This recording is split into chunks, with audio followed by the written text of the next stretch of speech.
Pat is a certified scuba diver with more than 18 years' experience. He is searching for UFO debris that is different from the local geology. The debris is reported to appear and feel like lava rock, with a porous surface and jagged serrated edges.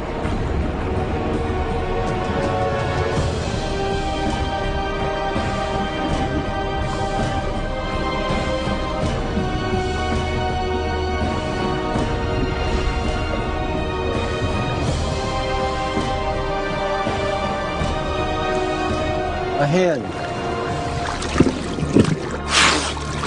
Freaking cold. Good to see your face. Any slag? I took some sand samples from the bottom, and I picked up a few rocks that looked like they could be the kind of rocks we're looking for. Well, we'll see. Climb up, get warm, get your body good. temperature back to 80. Saw some stones on the ground that may be related to slag somehow. In doing an investigation like this, you can't leave any stone unturned. Coming up, is this a piece of material jettisoned by a UFO in 1947? And the other theory is that they were carrying pieces of extraterrestrial slag. And could it be that this type of debris somehow caused the deaths of 2 military officers sent to investigate the UFO sighting?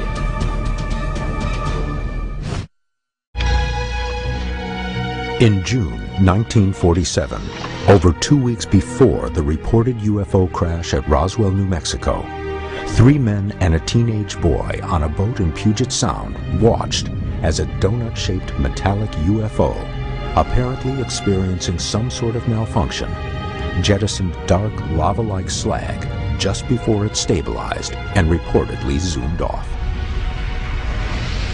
Working from the testimony of Harold Dahl, the captain of the boat, the team has located the spot where the debris fell into the water. You got some samples down there of soil. I thought it couldn't hurt. Well, we could classify these pretty quickly, I'm sure. Whoa, hold on, gentlemen. This is very interesting right here. This fits the description of black lava type.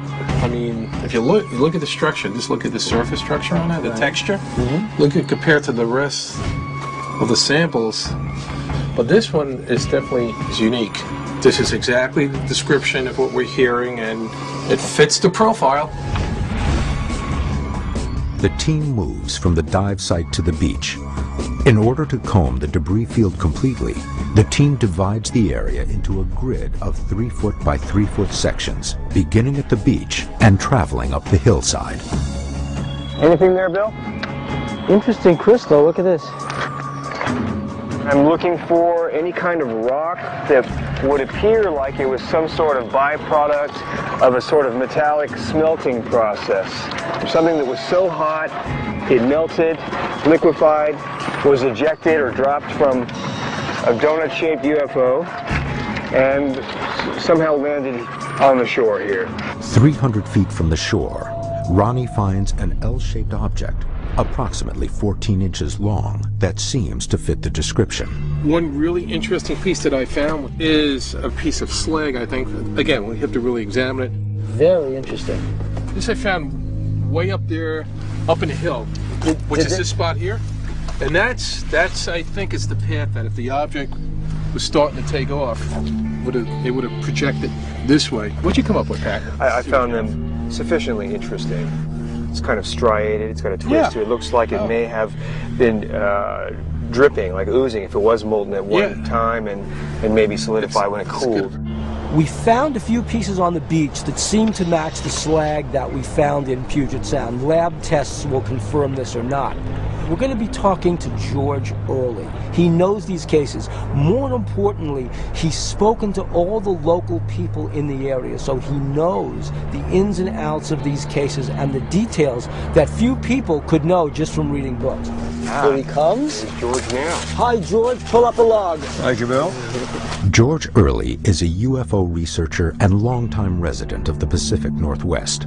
He was brought in by the team because he has an encyclopedic knowledge of this case and of the events that resulted from this encounter.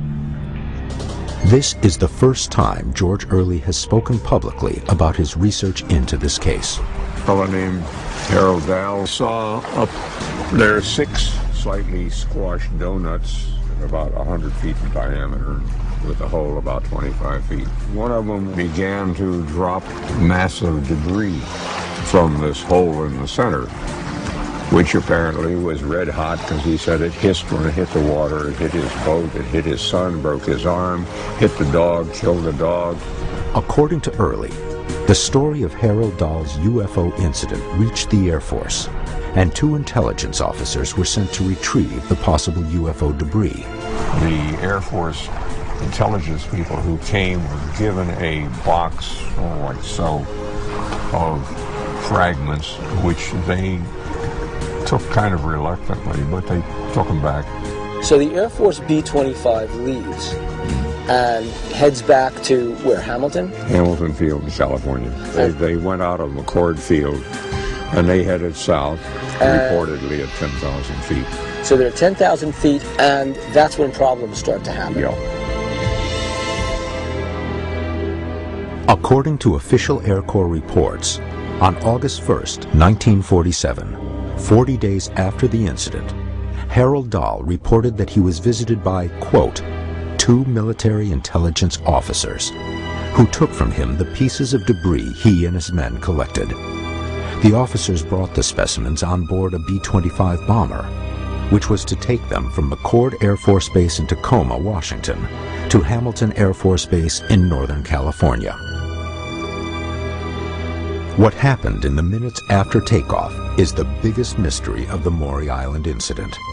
The plane had been thoroughly inspected and overhauled just 2 weeks before. Yet 20 minutes after taking off, the plane crashed in the remote wilderness outside of Kelso, Washington. 2 passengers parachuted to safety, but the 2 pilots died in the crash. According to official Air Corps reports, the plane was brought down by a fire in an internal junction box. But some UFO researchers believe the UFO debris in the cargo hold may have triggered a series of events that brought the plane down. I think we've done enough here. We're off to Kelso. Kelso is where the plane wreckage is. We're going to do a grid search. We're going to look for plane parts. We're going to walk the area. The answers may lie on Kelso. Indeed. Off to Kelso. On the way to the Kelso crash site, Pat insists the team stop at the library to see if town archives could provide further information about the crash.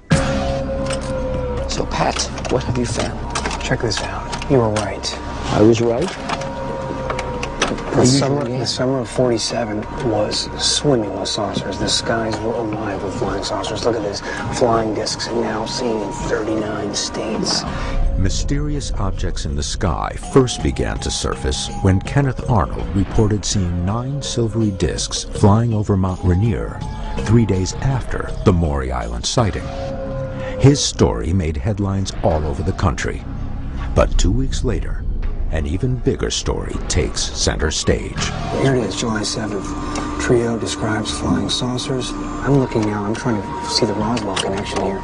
Okay, here we are, July 8th. Army reveals disc is found in New Mexico. Army reveals disc found in New Mexico. Unbelievable. Wow, okay. Some of the saucers. All right. Okay, let's go to August 1st and see what we can see.